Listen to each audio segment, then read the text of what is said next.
மத்தேயு 17வது அதிகாரம் 2வது வசனம். அவர்களுக்கு முன்பாக அவர் மறு ரூபமானார். அவர் முகம் சூரியனை போல பிரகாசித்தது. அவருடைய வஸ்திரம் வெளிச்சத்தை போல வெண்மையாயிற்று. ஹல்லேலூயா. கர்த்தருக்கு மகிமை உண்டாவதாக. மறுரூப மகிமை, ஆண்டவர் இயேசு கிறிஸ்துவினுடைய மறுரூபத்தினுடைய மகிமையை இன்றைக்கு நாம் தியானிக்க போகிறோம். ஆண்டவர் இயேசு கிறிஸ்துவினுடைய மறுரூப மகிமை. லூக்கா எழுதின சுவிசேஷம் 9வது அதிகாரம் 32வது வசனம். லூக்கா 9வது அதிகாரம் 32வது வசனம். பேதுருவும் அவனோடு இருந்தவர்களும் நித்திரை மயக்கமாய் இருந்தார்கள். ஆகிலும் அவர்கள் விழித்து அவருடைய மகிமையையும் அவரோட நின்ற அவ்விரண்டு பேரையும் கண்டார்கள். அவருடைய மகிமையையும் அவர்கள் கண்டார்கள். கர்த்தருக்கு ஸ்தோத்திரம். 30வது வசனத்தில் லூக்கா 9:30, அன்றியும் மோசே எலியா என்னும் இரண்டு பேரும் மகிமையோடு காணப்பட்டு அவருடனே சம்பாஷணை பண்ணி ஆண்டவர் இயேசு கிறிஸ்துவினுடைய மகிமையை கண்டார்கள். அது மாத்திரமல்ல, அவரோடு கூட இன்னும் இரண்டு பேருடைய மகிமையும் கண்டார்கள். மோசே, எலியா இவர்களுடைய மகிமையும் கண்டார்கள். கர்த்தருக்கு மகிமை உண்டாவதாக. மத்தேயு 17வது அதிகாரத்தில் நாம் இந்த சம்பவத்தை பார்க்கிறோம். இதை மார்க்கு 9வது அதிகாரம் 2வது வசனத்திலிருந்து 9வது வசனம் வரைக்கும் இதே காரியத்தை நாம் வாசிக்க முடியும். அதே போல லூக்கா 9வது அதிகாரம் 28வது வசனத்திலிருந்து 36வது வசனம் வரைக்கும் இந்த மத்தேயு, மார்க்கு, லூக்கா இந்த மூன்று ஆக்கியங்களும் இந்த ஆண்டவர் இயேசு கிறிஸ்துவினுடைய மறுரூபத்தின் மகிமையை குறித்து மூன்று சுவிசேஷங்களிலும் எழுதி இருக்கிறார்கள். ஹல்லேலூயா. கர்த்தருக்கு ஸ்தோத்திரம் உண்டாவதாக. மத்தேயு 17வது அதிகாரத்தில் முதல் வசனம் இப்படி ஆரம்பிக்கிறது. மத்தேயு 17வது அதிகாரம் 1வது வசனம் இப்படி ஆரம்பிக்கிறது. 6 நாளைக்கு பின்பு 6 நாளைக்கு பின்பு 6 நாளைக்கு பின்பு இந்த ஆண்டவர் இயேசு கிறிஸ்து தனித்திருக்கும்படிக்கு ஜெபம் பண்ணும்படிக்கு யாக்கோபையும் பேதுருவையும் யோவானையும் அழைத்துக் கொண்டு உயர்ந்த மலைக்கு அவர் போனார் என்று நாம் பார்க்கிறோம். கர்த்தருக்கு ஸ்தோத்திரம். ஆண்டவர் இயேசு கிறிஸ்துவினுடைய ஞானஸ்நானத்துல ஆண்டவருடைய மகிமையை நாம் தியானித்தோம். போன மாதம் இந்த முதல் வாரத்துல ஆண்டவர் இயேசு கிறிஸ்துவினுடைய ஞானஸ்நானத்தில் காணப்பட்ட மகிமையை நாம் தியானித்தோம். 2வது வாரம் திருமண வீட்டில் ஆண்டவருடைய மகிமையை நாம் தியானித்தோம். ஹல்லேலூயா. கர்த்தருக்கு மகிமை உண்டாவதாக.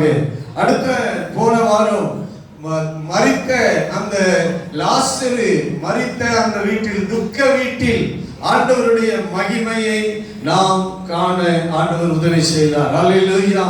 இன்றைக்கும் இந்த மறுரூப மலையில் மகிமையை கண்டவர்கள் 3 பேர்: பேதுரு, யாக்கோபு, யோவான். ஞானஸ்நானத்துல ஆண்டவருடைய மகிமையை கண்டவர்கள் யோவான் ஸ்நானன். கர்த்தருக்கு ஸ்தோத்திரம். திருமண வீட்டுல ஆண்டவர் அற்புதம் செய்து தம்முடைய மகிமையை வெளிப்படுத்தின போது அந்த மகிமையை கண்டவர்கள் இயேசு கிறிஸ்துவினுடைய சீஷர்கள், அந்த திருமண வீட்டார். ஹல்லேலூயா. ஸ்தோத்திரம். துக்க வீட்டுல லாசருவை 4வது நாள்ல, 3வது நாள்ல கானாவூர் கல்யாண வீட்டுல, 4வது நாள் கவனிங்க, 3வது நாள்ல எங்க போறாரு? திருமண வீட்டு சம்பவம் 3ஆம் நாளில் அப்படின்னு எழுதி ஆரம்பிக்கிறது. ஸ்தோத்திரம். லாசரு மரித்து 4வது நாள்ல அந்த அற்புத மகிமை ஆரம்பிக்கிறது. ஹல்லேலூயா. 4வது நாள்ல துக்க வீட்டுல ஆண்டவருடைய மகிமையை யாரெல்லாம் கண்டாங்க? சீஷர்கள், அந்த குடும்பம். அது மாத்திரமல்ல, அங்கு வந்திருந்த அநேக யூதர்கள் ஆண்டவருடைய மகிமையை கண்டார்கள். இந்த மறுரூப மலையில மகிமையை கண்டவர்கள் 3 பேர் தான். கர்த்தருக்கு ஸ்தோத்திரம் உண்டாவதாக. ஹல்லேலூயா. இந்த மகிமையை கண்டவர்கள் பேதுரு, யாக்கோபு, யோவான். நீங்க எல்லாம் நல்லா நீங்க இந்த வசனங்களை நல்லா மனதுல இருக்கணும், மறந்து போக கூடாது. இந்த மகிமையை சோதரம் 3 பேர் காணும்படிக்கு ஆண்டவர் கிருபை செய்தார். இந்த மகிமையை தான் இன்றைக்கு நாம தியானிக்கிறோம். 6 நாளைக்கு பின்பு என்று நாம் வாசிக்கிறோம். 6 நாளைக்கு பின்பு. கர்த்தருக்கு ஸ்தோத்திரம். ஏன் 6 நாளைக்கு பின்பு என்று இந்த வசனம் ஆரம்பிக்கிறது? மத்தேயு 17:1 மார்க் எழுதின சுவிசேஷம் 9வது அதிகாரம் 2வது வசனத்திலையும் ஏன் 6 நாளைக்கு பின்பு என்று ஆரம்பிக்கிறது என்று சொன்னால், அதுக்கு முந்தின அதிகாரத்துல நாம பார்க்கிறோம், ஆண்டவர் இயேசு கிறிஸ்து பிலிப்பு செசரியாவினுடைய திசைகள்ல வந்தபோது முதல் முறையாக சீஷர்களை பார்த்து கேட்கிறார் ஒரு கேள்வி. என்னை நீங்கள் யார் என்று சொல்லுகிறீர்கள்? கைகளை உயர்த்தி ஆமென் சொல்லுவோம். நீங்கள் என்னை யார் என்று சொல்லுகிறீர்கள்? என்னை மக்கள் யார் என்று சொல்லுகிறார்கள் என்று முதல் கேள்வியை வைக்கிறார். அப்பொழுது அவர்கள் சொல்லுகிறார்கள், சிலர் உம்மை யோவான் ஸ்நானன் என்று சொல்லுகிறார்கள், சிலர் எலியா என்று சொல்லுகிறார்கள், சிலர் எரேமியா என்று சொல்லுகிறார்கள், சிலர் தீர்க்கதரிசிகள்ல ஒருவர் என்று சொல்லுகிறார்கள் என்று சொன்னார்கள். நீங்க என்ன யார் என்று சொல்லுகிறீர்கள் என்று கேள்வி வைத்தார். அப்பொழுது அவர்கள் சொன்னார்கள், சீமோன் பேதுரு சொன்னார், நீ ஜீவனுள்ள தேவனுடைய குமாரனாகிய கிறிஸ்து என்று சொன்னார். ஹல்லேலூயா. சரியான பதிலை சொன்னார். ஸ்தோத்திரம். இதுவரைக்கும் மக்களுடைய பதில் சரியான பதில் அல்ல. இந்த பேதுருவினுடைய பதில் சரியான 100% சரியான பதில். ஆண்டவர் இயேசு கிறிஸ்து ஜீவனுள்ள தேவனுடைய குமாரனாகிய கிறிஸ்து. கைகளை உயர்த்தி ஆமென் சொல்லுவோம். ஹல்லேலூயா. சரியான பதிலை சொன்னபோது ஆண்டவர் அவனை பாராட்டினார். நீ பாக்கியவான் என்று சொன்னார். என் பிதா இதை உனக்கு வெளிப்படுத்தினார் என்று சொன்னார்.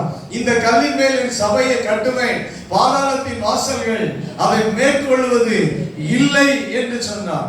கிறிஸ்து என்று பதிலளித்த பேதுருவுக்கு சபையை கட்டுவேன் என்று சொன்னவர் பேதுருவின் மூலமாக நான் அவனுக்கு சபைக்கு அதிகாரத்தை கொடுப்பேன் என்று கர்த்தருக்கு ஸ்தோத்திரம் உண்டாவதாக. ஹல்லேலூயா.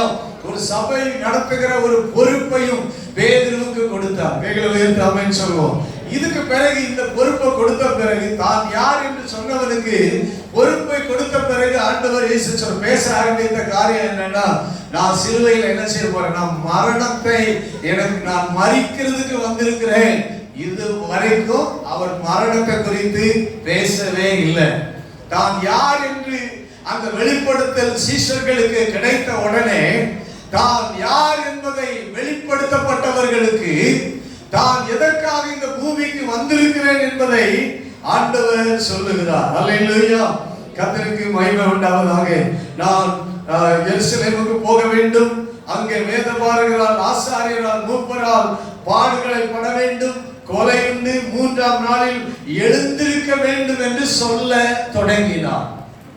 இத தொடங்கின இந்த சொல்ல ஆரம்பித்து இந்த காரியங்களை பேசி 6 நாளைக்கு பின்பு, ஹல்லேலூயா, மரணத்தை குறித்து பேச ஆரம்பித்து 6 நாளைக்கு பின்பு ஆண்டவர் இயேசு கிறிஸ்து பேதுருவையும் இந்த வெளிப்பாடை பெற்ற ஆண்டவரை குறித்து சரியான பதிலை சொன்ன இந்த பேதுருவையும் யாக்கோபையும் யோவானையும் கூட்டிக் கொண்டு ஒரு உயர்ந்த மலையின் மேல் தனித்திருக்கும்படிக்கு போனார். ஹல்லேலூயா. லூக்காவின் எழுதின சுவிசேஷத்துல இப்படி எழுதி இருக்கிறது, அவர் ஜெபம் பண்ணும்படிக்கு போனார் என்று எழுதி இருக்கிறது. லூக்கா 9வது அதிகாரம் 28வது வசனத்திலும் ஸ்தோத்திரம் உண்டாவதாக என்ன எழுதி இருக்கிறது, அவர் ஜெபம் பண்ணும்படிக்கு போனார். ஜெபம் பண்ணும்போது அவர் மறுரூபம் ஆனார் என்று லூக்கா எழுதுகிறார். உயர்ந்த மலையின் மேல தனித்திருக்கும்படி போனார். அவர் எதற்காக தனித்திருக்கும்படி போனார்? ஜெபம் பண்ணும்படிக்கு போனார். ஜெபம் பண்ணும்படிக்கு போனார். அந்த ஜெபம் பண்ணும்படி இயேசு ஜெபம் பண்ணின பொழுது அவர் மறுரூபமானார். ஜெபம். ஸ்தோத்திரம் உண்டாவதாக. அவர் யார் என்பதை மறுபடியும் அந்த 3 பேருக்கு காண்பிக்க சித்தமானார். கைகளை உயர்த்தி அல்லேலூயா சொல்வோமாக. அல்லேலூயா. இயேசு ஜெபம் பண்ணின போது அவர் யார் என்பதை அந்த 3 பேரும் நன்றாக அறிய வேண்டும் என்று தேவன் சித்தம் கொண்டார். எனவே அவர் ஜெபம் பண்ணின போது அவர்களுக்கு முன்பாக மறு ரூபம் ஆனார். அதாவது இயேசுவுக்கு இருந்த ஒரு ரூபம் இப்பொழுது அவர் இன்னொரு ரூபம் அடைகிறார். கைகளை உயர்த்தி அல்லேலூயா சொல்லுவோம். இதுவரைக்கும் 3.5 வருஷமாக இயேசு கிறிஸ்துவினுடைய ஒரு ரூபத்தை, அதாவது மனுஷ ரூபத்தை மாத்திரமே சீஷர்கள் பார்த்து கொண்டு வருகிறார்கள். கவனிக்கிறீங்களா? இந்த 3.5 வருஷம் சீஷர்களோடு கூட இயேசு தங்கி இருக்கிறார். சீஷர்களோடு கூட கடந்து செல்கிறார். அற்புதங்களை செய்கிறார். மரித்தோரை உயிரோடு எழுப்புகிற ஒரு அற்புதத்தை செய்தார். தண்ணீரை திராட்சரசமாக மாற்றின அற்புதத்தை செய்தார். வியாதியஸ்தர்களை இயேசு கிறிஸ்து குணமாக்கினார். எவ்வளவு அற்புதங்களை செய்தாலும் அவர் எந்த இடத்துல தான் இருந்தாரு? சொல்லுங்க. மனுஷ ரூபத்துல தான் இருந்தார். மனுஷ ரூபத்துல தான் வாழ்ந்தார். மனுஷ ரூபத்துல தான் அவர்களுக்கு காணப்பட்டார். இப்பொழுது இயேசு கிறிஸ்துவினுடைய இன்னொரு ரூபம் உண்டு என்பதை இந்த 3 பேருக்கும் அந்த ஜெபம் பண்ணின போது அவர்களுக்கு முன்பாக அவர் மறுரூபமானார். கர்த்தருக்கு ஸ்தோத்திரம் உண்டாவதாக. ஹல்லேலூயா. என் ஆண்டவர் இயேசு கிறிஸ்துவுக்கு அவருக்கு இன்னொரு ரூபம் உண்டு. கர்த்தருக்கு ஸ்தோத்திரம். அவர் எப்படிப்பட்டவராக இருந்தார்? அவருடைய மனுஷ ரூபத்தை தான் எல்லாரும் பார்த்து கொண்டிருந்தார்கள். எவ்வளவு அற்புதங்கள் அவர் செய்தாலும் அவருடைய மாம்சத்தை தான் அவர்கள் பார்த்து கொண்டிருந்தார்கள். மனுஷீகத்தை தான் அவர்கள் பார்த்து கொண்டிருந்தார்கள். எல்லாரும் போலவே அவர் ஒரு மனுஷராக இருந்தார். ஹல்லேலூயா. எல்லாரும் போலவே அவர் பாடுபடுகிறவராக இருந்தார். எல்லாரும் போலவே அவர் வேதனை அனுபவிக்கிறவராக இருந்தார். எல்லாரும் போலவே அவர் தாகம் உள்ளவராக இருந்தார். எல்லாரும் போலவே அவர் பசி உள்ளவராக இருந்தார். எல்லா சராசரி மனிதனை போலவே அவர் இருந்தார். ஆனால் இப்பொழுதுதான் அவருடைய இன்னொரு ரூபத்தை, இன்னொரு மகிமையை அவர்கள் காண ஆரம்பிக்கிறார்கள். ஏசாயா 52வது அதிகாரம் 14வது வசனத்தில் வாசிக்கும் பொழுது, ஏசாயா 52வது அதிகாரம் 14வது வசனத்தை நாம் வாசிக்கும் போது, மனுஷனை பார்க்கிலும் முகப்பார்வையும் மனுபுத்திரனை பார்க்கிலும் அவருடைய ரூபமும் இவ்வளவு அந்த கேடு அடைந்தவராயிருந்தார். சோத்திரம். மனுஷரை பார்க்கிலும் அழகானவர் அல்ல. சீஷர்களை பார்க்கிலும் இயேசு அழகானவர் அல்ல. கவனியுங்கள். ஸ்தோத்திரம் உண்டாவதாக. அவருடைய ரூபம் ஸ்தோத்திரம் உண்டாவதாக. அன்றைக்கு இருந்த எல்லா மனுஷர்களை பார்க்கிலும் ரொம்ப சூப்பரா கலரா அவ்வளவு அழகா இருந்தார் என்று சொல்வதற்கு இல்லை. கைகளை உயர்த்தி ஆமென் சொல்லுவோம். சீஷர்களை பார்க்கிலும் சராசரி மனிதர்களை பார்க்கிலும் அவர் முகரூபம் அந்த கேடு அடைந்திருந்தது. ஸ்தோத்திரம் உண்டாவதாக. ஹல்லேலூயா. அவர் எல்லாராலும் கவர்ந்து இழுக்கப்படக்கூடிய ஒரு அழகுள்ளவராக அவர் இல்லை. கவனிக்கிறீங்களா? ஹல்லேலூயா. இயேசு கிறிஸ்து எல்லாராலும் கவர்ந்து இழுக்கக்கூடிய அப்படிப்பட்ட ஒரு தனித்தன்மையான ஒரு அழகு உள்ள ஈர்க்கக்கூடிய ஒரு அப்படிப்பட்டவராக இல்லை. ஒரு சாதாரண மனிதராக இருந்தார். அதே நேரத்தில் எல்லா சாதாரண மனிதனை விட அவருடைய முகரூபம் விரும்பத்தக்கதாக இல்லை. கர்த்தருக்கு ஸ்தோத்திரம். ஹல்லேலூயா. எல்லாராலும் விரும்பத்தக்கதா இல்லை. ஆனால் இயேசு செய்த அற்புதங்களினால் தான் ஜனங்கள் அவரை விரும்பினார்கள். ஆமென் சொல்லுங்க. ஆண்டவர் இயேசு கிறிஸ்து செய்த அற்புதங்களினால தான் அவருக்கு பின்னாடி ஒரு கூட்டம் போனவை அல்லாமல் அவரை விரும்பி யாரும் போகவில்லை. விரும்பத்தக்க ரூபம் அவருக்கு இல்லை. ஏசாயா தீர்க்கதரிசன புத்தகம் 53வது அதிகாரம் 2வது வசனத்துல நாம பார்க்கிறோம். ஏசாயா 53:2.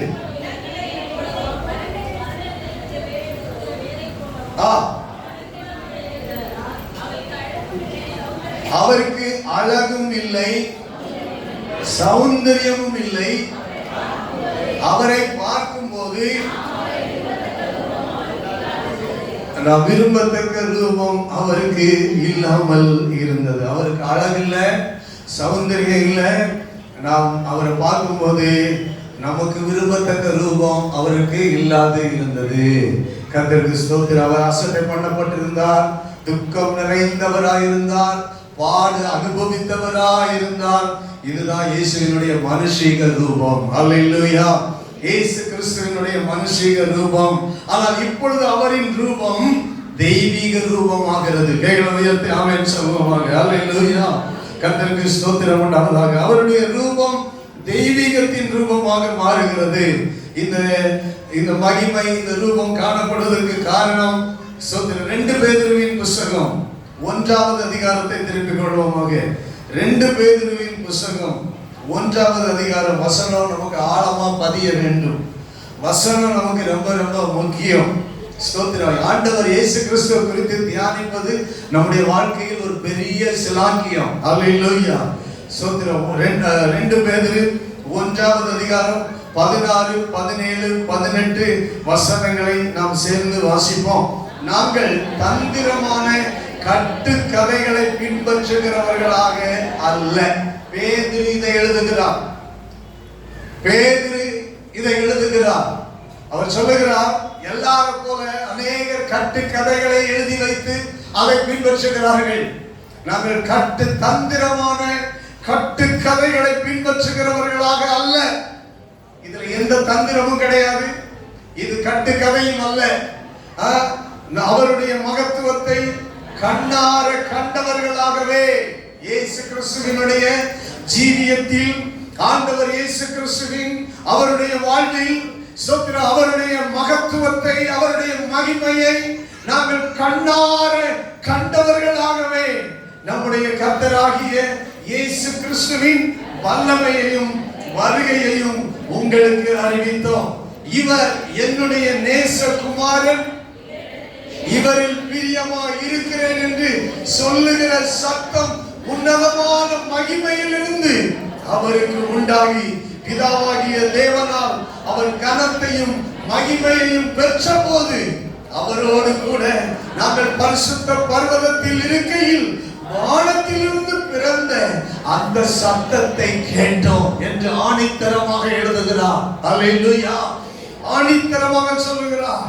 நாங்கள் அவருடைய வல்லமையை அறிவிக்கிறோம். இன்றைக்கு அந்த சத்தம் உண்டானது. நாங்கள் அந்த மலையில இருக்கும் போது, அந்த உயர்ந்த அந்த பரிசுத்த பர்வதத்தில் மலையில இருக்கும் போது, இவர் என்னுடைய நேசகுமாரன், இவர்கள் பிரியமா இருக்கிறேன் என்று சொல்லுகிற சத்தம் கேட்டோம். அல்லேலூயா. கண்ணால கண்டோம், காதுகளால கேட்டோம். கரங்களை அமைதி சொல்லுவோம். இது நாங்கள் கண்ணால கண்ட உண்மை, எங்கள் காதுகளால கேட்ட உண்மை. அதைத்தான் நாங்கள் சொல்லுகிறோம். இயேசு கிறிஸ்துவின் மகிமையை குறித்து அவருக்கு அந்த சத்தம், இவர் என்னுடைய நேசகுமாரன், இவரிடத்தில் பிரியமா இருக்கிறேன் என்கிற சத்தம் உன்னத மகிமையிலிருந்து உண்டானது. மகிமையிலிருந்து அந்த சத்தம் வந்தது. இயேசு கிறிஸ்து மகிமையும் கனத்தையும் பெற்றார். கைகளை தட்டி ஆண்டவரை மகிமைப்படுத்துவோம். அந்த மலையில் ஆண்டவர் இயேசு கிறிஸ்து மகிமையை பெற்றார். அல்லேலூயா. அதுதான் மறுரூப மகிமை. மகிமையை பெற்றார். அவருக்கு என்ன மகிமை இருக்கிறது என்பதை, அந்த மகிமையை வெளிப்படுத்துகிறார். அந்த மறுரூப அந்த மலையில அவருக்கு அவருடைய மகிமை, உண்மையான மகிமை என்ன? இயேசு கிறிஸ்துவினுடைய உண்மையான மகிமை என்ன? அந்த தெய்வீக மகிமை என்ன? அந்த தெய்வீக ரூபம் என்ன என்பதை ஆண்டவர் வெளிப்படுத்துகிறார். அல்லேலூயா. ஸ்தோத்திரம் உண்டாவதாக. இன்னைக்கு அதனாலதான் நாங்கள் சொல்லுகிறோம், ஆண்டவர் உறுதியான தீர்க்க தரிசன வசனத்தை சொல்லுகிறோம். அல்லேலூயா. ஸ்தோத்திரம் உண்டாவதாக. ஆண்டவர் இயேசு கிறிஸ்துவை குறித்த அவர் உண்மையான தேவன் என்பதை நாங்கள் சொல்லுகிறோம். அல்லேலூயா. ஆமென். கர்த்தருக்கு மகிமை உண்டாவதாக. கர்த்தருக்கு ஸ்தோத்திரம். அவருடைய ரூபம் என்ன? அவருடைய தெய்வீக ரூபம் என்ன? கர்த்தருக்கு ஸ்தோத்திரம். சூரியனை போல அவருடைய முகம் பிரகாசித்தது. இதுவரைக்கும் 33 வருஷத்துல இதுவரைக்கும் அவர் முகம் அப்படிப்பட்ட ஒரு அழகா, ஒரு சூரியனை போல பிரகாசித்தது அவர்கள் என்ன செய்ததில்லை, பார்த்ததே இல்லை. சாதாரண மனிதனை விட ஒரு மோசமான நிலைமையில் அவருடைய முகத்தை பார்த்தவர்கள் இப்பொழுது 3 பேர் அவருடைய முகத்தை பார்க்கிறாங்க. அவருடைய முகம் சூரியனை போல பிரகாசிக்கிறது. சேரக்கூடாத ஒளியில வாசம் பண்ணுகிற தேவன். அவருடைய முகத்தை யாராலும் பார்க்க முடியாத அவ்வளவு வெளிச்சம் நிறைந்த தேவன். சோத்திரம். மனுஷனாய் வந்தாலும் அவருடைய மகிமை என்ன? அவருடைய முகம் சூரியனை போல பிரகாசிக்கிறது. கைகளை உயர்த்தி அல்லேலூயா சொல்லுவோம். அல்லேலூயா. விரும்பத்தக்க ரூபம் இல்லை என்று சொல்லப்பட்ட இடத்தில் இப்பொழுது அவருடைய முகம் சோத்திரம் விரும்பத்தக்க ரூபமாக பிரகாசமாக மாறுகிறது. சூரியனை போல அவருடைய முகம் பிரகாசிக்கிறது. அவருடைய வஸ்திரம் ஒளியினை போல வெண்மையாக மாறுகிறது. ஒரு வெளிச்சம், ஒரு ஒளி எப்படி வெண்மையாக இருக்கிறதோ அதை போல அவர் கொடுத்திருந்த வஸ்திரமும் மாறிவிட்டது. அல்லேலூயா. அவருடைய முழு சரீரமும் மாறிவிட்டது. அவர் போட்டிருந்த Dress கூட மாறிவிட்டது. அதுதான் மகிமை. அல்லேலூயா. எனக்கு அருமையானவர்களே, ஆண்டவர் இயேசு கிறிஸ்துவின் மகிமை, கர்த்தருக்கு ஸ்தோத்திரம் உண்டாவதாக. ஆண்டவர் இயேசு கிறிஸ்து அவர் சூரியனை போல இருக்கிறார். அல்லேலூயா. அவர் சூரியன் இடத்துல அவர் சேரக்கூடாத ஒளியில வாசம் பண்ணுகிறவராக இருக்கிறார். அவர் பழைய ஏற்பாட்டில் மனிதர்கள் வர்ணிக்கும் போது அவர் சூரியனாகவே வர்ணித்தார்கள். அல்லேலூயா. கர்த்தருக்கு ஸ்தோத்திரம். சூரியன்ல எவ்வளவு பிரகாசம் இருக்கிறதோ அதை போல என்று சொன்னார்கள். கர்த்தருடைய நாமம் மகிமைப்படுவதாக. அல்லேலூயா. கர்த்தருக்கு ஸ்தோத்திரம்.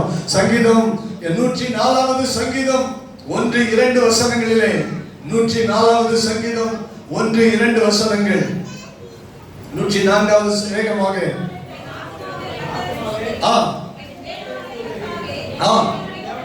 நீ மிகவும் பெரியவராய் இருக்கிறீர், மகிமையையும் மகத்துவத்தையும் அணிந்து கொண்டிருக்கிறீர். ஆண்டவர் எதை அணிந்து கொண்டிருக்கிறார்?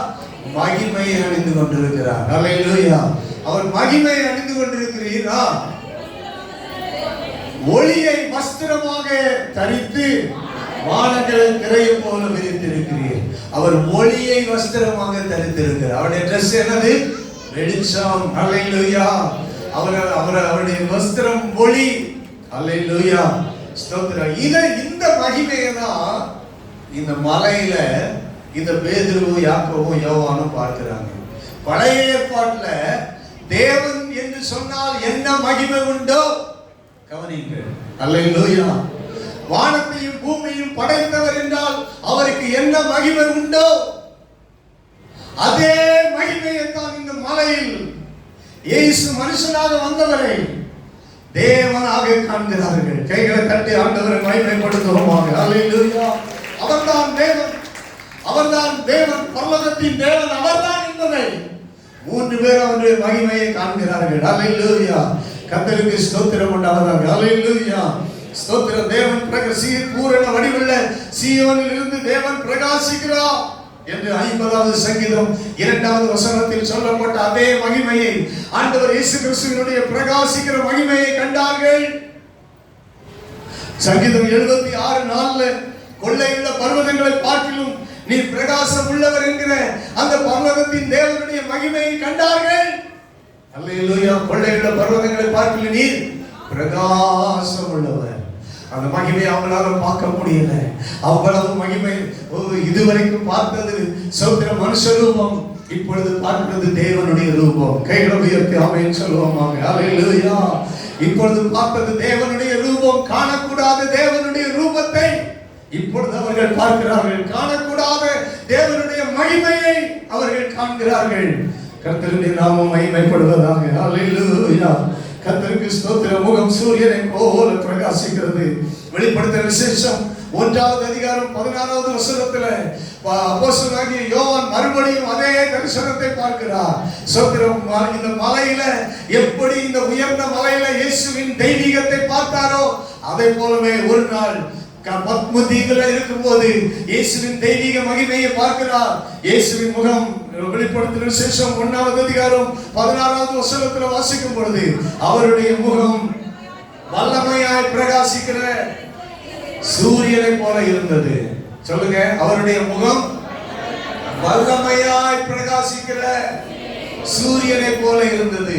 இயேசு கிறிஸ்துவின் முகம் வல்லமையாய் பிரகாசிக்கிற சூரியனை போல இருந்தது. அல்லேலூயா. அந்த முகத்தை தான், அந்த மகிமையின் தோற்றத்தை தான், ஸ்தோத்திரம், அந்த தெய்வீகத்தின் தோற்றத்தை தான் இந்த 3 பேரும் கண்டார்கள். அல்லேலூயா. கர்த்தருக்கு ஸ்தோத்திரம் உண்டாவதாக. ஆமென். அவருடைய மகிமையின் பிரகாசம் எபிரேயர் 1வது அதிகாரம் 3வது வசனத்தில் வாசிக்கிறோமே. இவர் அவருடைய ஸ்தோத்திரம் மகிமையின் பிரகாசமும் அவருடைய தன்மையின் சொரூபமாயிருந்து என்று எழுதியிருக்கிற பிரகாரம் மகிமையின் பிரகாசத்தை கண்டார்கள். என்ன மகிமையின் பிரகாசம்? சொல்லுங்க. இந்த பூமியின் பிரகாசம் அல்ல, பரலோக மகிமையின் பிரகாசம். அல்லேலூயா. தேவனுடைய பிரகாசத்தை கண்டார்கள். ஸ்தோத்திரம் உண்டாவதாக. ஹல்லேலூயா. பவுல் ஒரு நாள் சவுல் என்கிற வாலிபன் மத்தியான வேளையில தமஸ்குவுக்கு கடந்து சென்ற போது சூரியனை ஒளியை பார்க்கிலும் அதிக பிரகாசமான பேரொளி கர்த்தருக்கு ஸ்தோத்திரம் உண்டாவதாக. அப்போஸ்தலர் 26வது அதிகாரம் 13வது வசனத்தில் வாசிக்கிறோம். அப்போஸ்தலர் 26:13 மத்தியான வேளையில் ராஜாவே, நான் வழியிலே சூரியனுடைய பிரகாசத்திலும் அதிகமான ஒளி வானத்திலிருந்து என்னையும் என்னுடனே கூட பிரயாணம் பண்ணினவர்களையும் சுற்றிலும் பிரகாசித்ததை கண்டேன். அல்லேலூயா. ஸ்தோத்திரம். இதுதான் ஆண்டவர் இயேசு கிறிஸ்துவினுடைய மகிமை. சொல்லுங்க, இதுதான் ஆண்டவர் இயேசு கிறிஸ்துவினுடைய மகிமை. அவருடைய முகம் ஸ்தோத்திரம் உண்டாவதாக. சூரியனுடைய பிரகாசத்திலும் மகா பிரகாசமான பேரொளி பிரகாசமாக இருந்த அந்த மகிமையை கண்டார்கள். அல்லேலூயா. கர்த்தருக்கு ஸ்தோத்திரம். வஸ்திரம் ஒரு இடத்துல எழுதியிருக்கு, வஸ்திரத்தை போல வெண்மையாயிற்று. இன்னொரு இடத்துல எழுதியிருக்கு, உறைந்த மலையை பார்க்கிலும் வெண்மையாயிற்று. பனிக்கட்டி மலை, உறைந்த அந்த பனிக்கட்டி மலையில எப்படி இருக்கும் அந்த வெண்மை. இயேசு கிறிஸ்துவ நான் ஏற்கனவே சொல்லியிருக்கிறேன், நான் அவரோட வெள்ளை வஸ்திரம் போட்டுட்டு இருக்கல. அன்னைக்கு வெள்ளை வஸ்திரமும் கிடையாது. கர்த்தருக்கு ஸ்தோத்திரம் உண்டாவதாக. அல்லேலூயா. ஸ்தோத்திரம். ஆனால் அவருடைய வஸ்திரம் அப்பொழுது வெண்மையாக மாறுகிறது, பிரகாசமாக மாறுகிறது. அவருடைய முகம் எல்லாம், அவருடைய சரீரத்தின் எல்லாமே அவர் இதுவரைக்கும் பார்த்தது மாதிரி இல்லை. ஸ்தோத்திரம். மறுரூபமாகிறாரு. அவரை பார்த்து இந்த மறுரூப மலையில இவருடைய பிரகாசத்தை பார்க்கும் பொழுது இன்னொன்றை அவர்கள் பார்க்கிறார்கள். கர்த்தருக்கு ஸ்தோத்திரம் உண்டாவதாக. அவருடைய ரூபத்தை பார்க்கிறாங்க. இரண்டாவது இன்னொன்று பார்க்கிறாங்க அவருடைய மகிமையில. இன்னொன்று என்னன்னா, மோசேயும் எலியாவும் மகிமையோடு அவரோடு கூட இருக்கிறாங்க, நிற்கிறவர்களாக காண்கிறாங்க. கர்த்தருக்கு ஸ்தோத்திரம். பழைய ஏற்பாட்டுல மிக மிக முக்கியமானவர்கள் 2 பேர், மோசே, எலியா. கர்த்தருக்கு ஸ்தோத்திரம். அல்லேலூயா. மோசே, எலியா. இதுவரைக்கும் இந்த சீஷர்கள் மோசேயை பார்த்ததில்லை, எலியாவை பார்த்ததில்லை. ஆனா இப்பொழுது மலையில பார்த்த உடனே அடையாளம் காண்கிறாங்க. இவர்தான் மோசே, இவர்தான் எலியா அப்படிங்கிற அந்த தோற்றத்தை பார்த்த உடனே மோசே, எலியா என்று அவர்கள் இடம் கண்டு கொள்ளுகிறார்கள் அந்த மலையில. சொல்ற 2 பேர், இன்னும் 2 பேர் இயேசுவின் மகிமையினுடைய அந்த ரூபத்தை மட்டுமல்ல, பழைய ஏற்பாட்டு காலத்தில் இருந்த 2 முக்கியமான நபர்களை காண்கிறார்கள். கைகளை உயர்த்தி ஆமென் சொல்லுவோம். அல்லேலூயா. அல்லேலூயா. கர்த்தருக்கு ஸ்தோத்திரம் உண்டாவதாக. இந்த மோசே பிரமாணங்களை இஸ்ரவேல் மக்களுக்கு கொடுத்தவன். அல்லேலூயா. பிரமாணங்களை, கட்டளைகளை, நியாயப்பிரமாணத்தை இஸ்ரவேல் மக்களுக்கு கொடுத்தவன். கர்த்தருக்கு ஸ்தோத்திரம். இந்த எலியா இஸ்ரவேல் மக்களுக்கு தீர்க்க தரிசனங்களை கொடுத்தவன். கைகளை உயர்த்தி ஆமென் சொல்லுவோம். மறுபடியும் சொல்லுகிறேன். ஸ்தோத்திரம். பிரமாணங்களை கொடுத்தவன் மோசே, தீர்க்க தரிசனங்களை முக்கியமா கொடுத்தவன் எலியா. ஸ்தோத்திரம் உண்டாவதாக. இந்த பழைய ஏற்பாட்டுல 2ஆ பிரிக்கலாம் பழைய ஏற்பாடு. ஒன்று பிரமாணங்கள், இன்னொன்று தீர்க்க தரிசனங்கள். இந்த பிரமாணங்களும் தீர்க்க தரிசனங்களும் யாரை குறித்து பழைய ஏற்பாட்டில் சொல்லுகிறது என்றால், கர்த்தராகிய இயேசு கிறிஸ்துவை குறித்தே சொல்லுகிறது. அல்லேலூயா சொல்லுங்க. பிரமாணம் யாரை குறித்து சொல்லுகிறது? நியாய பிரமாணம் யாரை குறித்து சாட்சி இடுகிறது? இந்த நியாய பிரமாணத்தை எழுதி வச்சது யாரு? இந்த நியாய பிரமாணத்தை இந்த மக்களுக்கு, இஸ்ரவேல் மக்களுக்கு கொடுத்தது யாரு? உலகத்துல கொடுத்தது யாரு? மோசே. கர்த்தருக்கு ஸ்தோத்திரம். மோசே சொன்னார், என்னை போல ஒரு தீர்க்கதரிசி அவர் என்ன செய்வார்? எழும்ப பண்ணுவார். அவருடைய சத்தத்துக்கு, வாக்குக்கு நீங்க என்ன செய்யணும்? செவி கொடுக்கணும். அப்படி செவி கொடுக்காட்டா அவன் கல்லெறிந்து சாகணும் அப்படின்னு எழுதி வச்சாரு. இயேசு கிறிஸ்துவினுடைய சத்தத்துக்கு ஒருவன் செவி கொடுக்கணும்னு எழுதினாரு. சொல்லுங்க. பழைய பாட்டிலே சொல்லிட்டாரு. ஸ்தோத்திரம். மோசே சொல்லிட்டாரு, யார் சத்தத்துக்கு என்ன போல ஒருவர் எழும்ப, தீர்க்கதரிசியை எழும்ப, உங்கள் சகோதரன் எழும்ப பண்ணுவார், அவருடைய சத்தத்துக்கு நீ என்ன செய்யணும்? செவி கொடுக்கணும் அப்படிங்கிற முக்கியத்துவத்தை மோசே எழுதி வச்சுட்டு போனாரு. கர்த்தருக்கு ஸ்தோத்திரம் உண்டாவதாக. அதனாலதான் இப்போ மோசே அங்க வந்து நிற்கிறதை இவர்கள் சீஷர்கள் இந்த 3 பேரும் பார்க்கிறார்கள். மகிமையின் தரிசனத்தில், இயேசுவின் மகிமையின் காட்சியில் இந்த மோசேயும் காண்கிறார்கள். அல்லேலூயா. கர்த்தருடைய நாமம் மகிமைப்படுவதாக. இந்த மோசே சீனாய் மலையில தான் ஆண்டவருடைய மகிமையை கண்டார். ஸ்தோத்திரம். ஓரேப் எந்த மலையில தேவனுடைய மகிமையை கண்டார்? ஓரேப் மலையில ஆண்டவருடைய மகிமையை கண்டார். எலியா. அல்லேலூயா. ரெண்டு பேருக்கும் ரொம்ப ஆண்டவர் இப்ப எங்க இருக்கிறாரு? உயர்ந்த மலையின் மேல. கவனிங்க, பழைய ஏற்பாட்டுல சீனாய் மலையில முக்கியத்துவம் பெற்றது மோசே, ஓரேபிள் மலையில முக்கியத்துவம் பெற்றது எலியா. எலியா என்ன பண்ணாரு? சாகணும் அப்படின்னு போனாரு. அங்கதான் ஆண்டவர் அவனுக்கு தேவ திட்டத்தை கொடுத்தாரு. கைகளை உயர்த்தி அல்லேலூயா சொல்லுவோமா? அல்லேலூயா. ஆமென். கர்த்தருக்கு ஸ்தோத்திரம். கர்மேல் பர்வதத்துல கர்த்தரே தெய்வம் என்பதை நிரூபித்தவர் யார்? எலியா. அல்லேலூயா. இப்ப இயேசுவின் வருகைக்கு ரெண்டு பேரும் முக்கியம். இயேசுவின் வருகைக்கு ரெண்டு பேரும் முக்கியம். கர்த்தருக்கு ஸ்தோத்திரம் உண்டாவதாக. வசனங்களை நான் சொல்லலாம். கர்த்தருக்கு மகிமை உண்டாவதாக. இந்த யோவான் 1வது அதிகாரம் 45வது வசனத்துல ஆண்டவர் இயேசு கிறிஸ்து ஸ்தோத்திரம் பண்ண. யோவான் 1வது அதிகாரம் 45வது வசனம். பிலிப்பு நாத்தான்வேலை கண்டு நியாயப்பிரமாணத்துல மோசேயும் தீர்க்கதரிசிகளும் எழுதியிருக்கிறவரை கண்டோம். அவர்தான் யோசேப்பின் குமாரனும் நாசரேத்து ஊரானுமாகிய இயேசு கிறிஸ்து என்று சொன்னார்கள். ரெண்டு காரியத்தை பழைய ஏற்பாட்டில் கவனிக்கிறாங்க. ஒன்னு நியாயப்பிரமாணம் சொல்றது என்ன, இரண்டாவது தீர்க்க தரிசனம் சொல்லுகிறது என்ன. ரெண்டும் யாரை குறித்து சொல்லுகிறது? இயேசு கிறிஸ்துவை குறித்து சொல்லுகிறது. அவர் இவர்தான், அவரை தான் நாங்கள் கண்டோம். கைகளை உயர்த்தி அல்லேலூயா சொல்லுவோமாக. அல்லேலூயா. ஸ்தோத்திரம். மனுஷ ரூபத்தில் இருந்தாலும் அவர்தான் என்று சொல்ல முடிந்தது. அல்லேலூயா. ஆமென். கர்த்தருக்கு ஸ்தோத்திரம். அப்படின்னா தெய்வீக ரூபத்தில் வரும்போது எப்படி சொல்ல முடியும்? எந்த அளவுக்கு அதை சொல்லணும்? கர்த்தருக்கு மகிமை உண்டாவதாக. லூக்கா சுவிசேஷம் 24வது அதிகாரம் 27வது வசனம். லூக்கா 24வது அதிகாரம், அதுக்கு முந்தின பேஜ் திருப்பி அப்படியே முந்தின பேஜுக்கு வாங்க. ஸ்தோத்திரம் உண்டாவதாக. லூக்கா 24வது அதிகாரம் 27வது வசனம். மோசே முதலிய சகல தீர்க்கதரிசிகளும் எழுதின வேத வாக்கியங்கள் எல்லாவற்றிலும் தம்மை குறித்து சொல்லியவைகளை அவர்களுக்கு விவரித்து காண்பித்தார். ஆண்டவர் இயேசு கிறிஸ்து விவரித்து காண்பிக்கிறார். உயிர் தெழுந்த பிறகு சொல்லுகிறார். ஸ்தோத்திரம். என்ன குறித்து யார் எழுதினாங்க? மோசே எழுதினார். என்ன குறித்து யார் எழுதினாங்க? தீர்க்கதரிசிகள் எழுதினாங்க. அதுல முக்கியமா எலியா எழுதி இருக்கிறார். அல்லேலூயா. ஸ்தோத்திரம் உண்டாவதாக. ஆமென். என்னை குறித்து மோசேயும் தீர்க்கதரிசிகளும் எழுதி இருக்கிறவைகளை அவர் விவரித்து காண்பிக்க தொடங்கினார். அப்படின்னா என்ன அர்த்தம்? இயேசு கிறிஸ்துவினுடைய மரணத்தை குறித்தும் இயேசு கிறிஸ்துவின் வாழ்க்கையை குறித்தும் அவருடைய உயிர்த்தெழுதலை குறித்தும் இந்த ரெண்டு பேரும் முக்கியப்படுத்தப்பட்டார்கள். அல்லேலூயா. ஆமென். இன்னும் நான் சொல்லுகிறேன், மோசே மரித்தார். அவருடைய மரணத்தை யாருமே பார்க்கல. அவரை தேவனே அடக்கம் பண்ணார். இதுவரைக்கும் அவர் எங்க அடக்கம் பண்ணப்பட்டாருங்கிறது யாருக்கும் தெரியாது. பழைய ஏற்பாட்டில் அவ்வளவு முக்கியமான மனிதர்.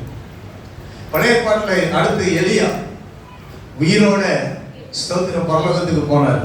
உயிரோட அக்கினி ரதமும் அக்கினி குதிரைகளும் வந்து பெரும் காற்றுல அப்படியே அவரை தூக்கிட்டு போச்சுது.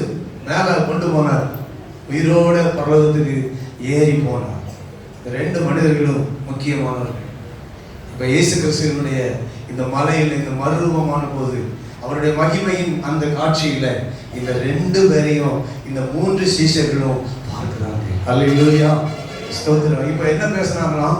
அவருடைய மரணத்தை குறித்து பேசினாங்களாம். அல்லேலூயா. சபாஷனை பண்ணாங்களாம். ஆண்டவர் இயேசு கிறிஸ்து ஏற்கனவே சொன்னாரு, நான் மரிக்கிறது தான் மரிக்க போகிறேன் அப்படிங்கிறத பேசினாங்க.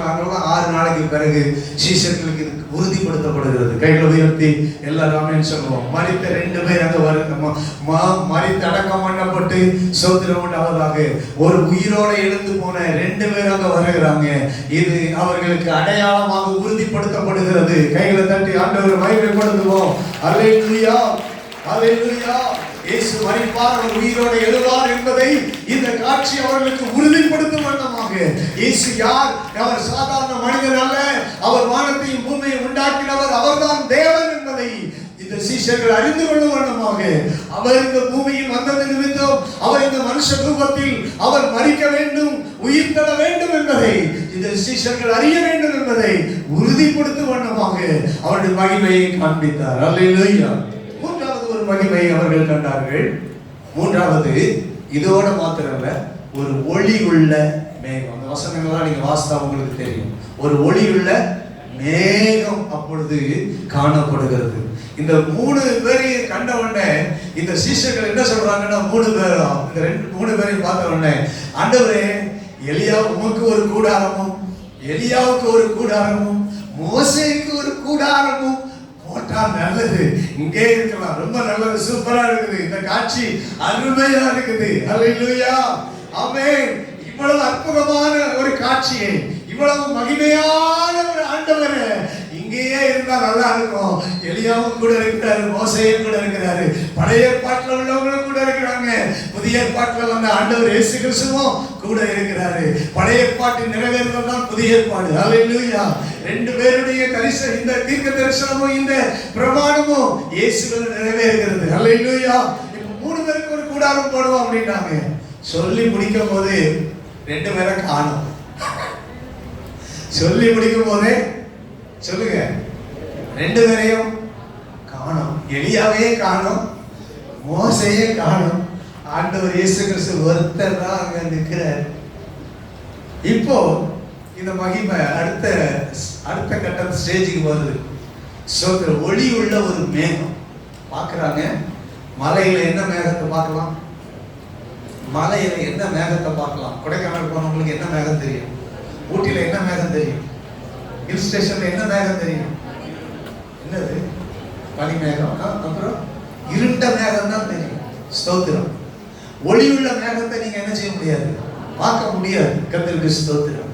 ஒளி உள்ள ஒரு மேகம், அது மேகம் காணப்படுகிறது. அந்த ஒளி உள்ள மேகத்திலிருந்து ஒரு சத்தம் வருது, இவர் என்னுடைய நேசகுமாரன், இவரில் பிரியமா இருக்கிறேன், இவருக்கு செவி கொடுங்க. அதான் முக்கியம் அந்த இடத்துல. ஸ்தோத்திரம். இவருக்கு நீங்க செவி கொடுங்க என்கிற சத்தம் மேல இருந்த அந்த ஒளியுள்ள மேகத்துல இருந்து ஒரு சத்தம் பிறக்குது. ஸ்தோத்திரம் உண்டாவதாக. இவர் என்னுடைய நேசகுமாரன், இவர் என்னுடைய நேச குமாரன், இவரில் பிரியமா இருக்கிறேன், இவருக்கு செவி கொடுங்கள். நீங்க இந்த 3 வருஷம் 3.5 வருஷம் முடிய போகுது, இதுவரைக்கும் செவி கொடுத்திருக்கிறீங்க. சீக்கிரத்துல ஆண்டவர் இயேசு கிறிஸ்து சிலுவையில் என்ன செய்ய போறாரு? மரிக்க போறாரு. அதனால இனியும் மீதி உள்ள ஒவ்வொரு நாட்களிலும் இந்த ஆண்டவர் இயேசு கிறிஸ்துவுக்கு என்ன செய்யுங்க? செவி கொடுங்கப்பா அப்படின்னு 3 பேருக்கும் பரலோகத்தில் இருந்து அந்த சத்தம் தொனித்தது. அல்லேலூயா. இங்க இயேசு பேசல, இயேசுவின் சத்தம் மேல இருந்து தொனித்தது. கைகளை உயர்த்தி ஆமென் சொல்லுவோமா? நான் சொல்ற பிதாவும் குமாரனும் ஒண்ணுதான். கைகளை உயர்த்தி ஆமென் சொல்லுவோம். அல்லேலூயா. பிதாவும் குமாரனும் ஒன்றுதான். கர்த்தருக்கு ஸ்தோத்திரம் உண்டாவதாக. ஆமென். ஸ்தோத்திரம். அந்த சத்தம் ஸ்தோத்திரம் பிதாவின் சத்தமாக தொனிக்கிறது. இவருக்கு செவி கொடுங்க. மோசே அவர்தானே சொன்னாரு, என்ன போல ஒரு தீர்க்கதரிசியை அவர் எழும்ப பண்ணுவார், அவருக்கு செவி கொடுப்பீர்களாக. இன்னைக்கு இயேசு கிறிஸ்துவுக்கு செவி கொடுக்கிறவர்களாக நாம் வாழணும். கையில் உயர்த்தி அல்லேலூயா சொல்லுவோம். அல்லேலூயா. ஆமென். கர்த்தருக்கு ஸ்தோத்திரம் உண்டாவதாக. ஆண்டவர் இயேசு கிறிஸ்துவுக்கு இன்னைக்கு செவி கொடுக்கணும். ஆண்டவர் இயேசு கிறிஸ்துவுக்கு சீஷர்கள் செவி கொடுத்தார்கள். ஆண்டவர் இயேசு கிறிஸ்து ஜெபம் பண்ணின போது அவருடைய மகிமையை சீஷர்கள் கண்டு கொண்டார்கள். 3 பேர்.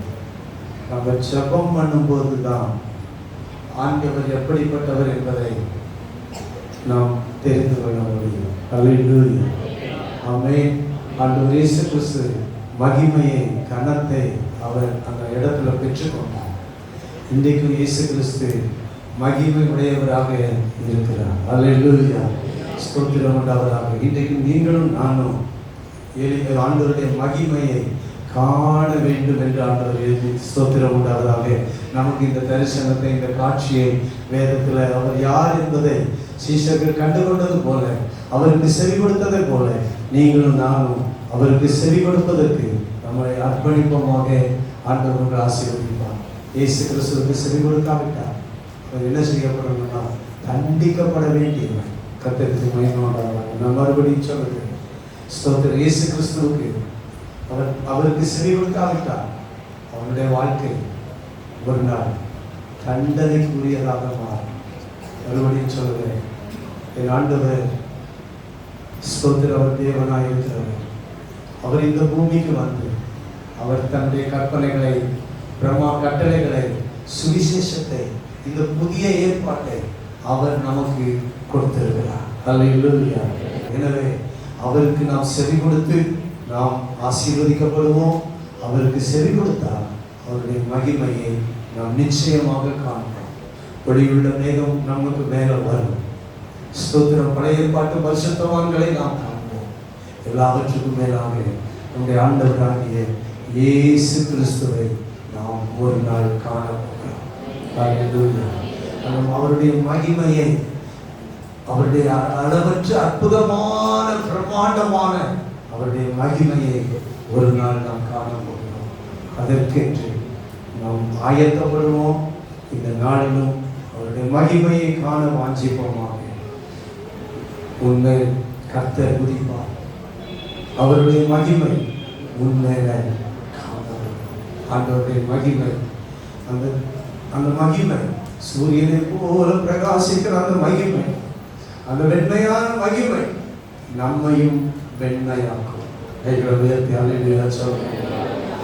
எந்த ட்ரெஸ் போட்டிருந்தாலும் சரி, ஒரு நாள் ஆண்டவருடைய மகிமை உங்களை உங்க ட்ரெஸ்ஸையே வெண்மையாக்கிடும். அல்லேலூயா, ஆமென். நீங்க எவ்வளவு அழகு இருந்தவங்களோ அழகு இல்லாதவங்களா இருந்தீங்களோ, ஒரு நாள் ஆண்டவருடைய மகிமை உங்களையும் பிரகாசமாக்கிடும். அல்லேலூயா. ஆண்டவருடைய மகிமை உங்களை பிரகாசமா மாற்றும். ஆண்டவருடைய மகிமை உங்களை வெண்வஸ்திரமாக மாற்றும். கர்த்தருக்கு ஸ்தோத்திரம் உண்டாவதாக. அப்படிப்பட்ட ஆண்டவருடைய மகிமை உங்களை ஆசீர்வதித்து பிரகாசிப்பதாக, வழிநடத்துவதாக. நாம் எல்லாரும் கண்களை மூடி ஜெபம் பண்ணுவோமாக.